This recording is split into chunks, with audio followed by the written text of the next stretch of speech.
ગત 4 મેના રોજ ડીસીબી પોલીસ સ્ટેશન ખાતે રજીસ્ટર કરવામાં ગુનામાં સંડોવાયેલ આરોપી મૌલવી મહંમદ સોહેલ અબુબકર ટીમોલની ધરપકડ કરવામાં આવેલ અને તેના તારીખ 16 મે સુધીના દિન 11ના રિમાન્ડ મેળવવામાં આવેલ છે.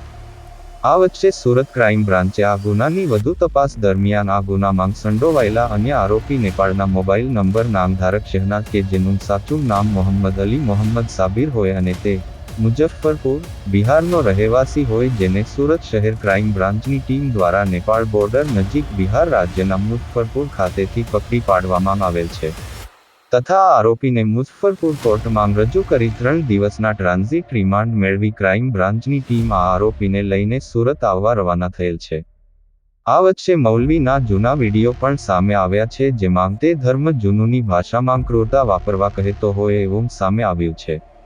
ઉલ્લેખનીય છે કે મૌલવીની તપાસમાં એક પછી એક નવા ખુલાસા સુરત ક્રાઇમ બ્રાન્ચ કરી રહી છે. કેમેરામેન સાબિર અલી સૈયદ સાથે કાદિર શેખ, કર્તવ્ય ગુજરાત ન્યૂઝ.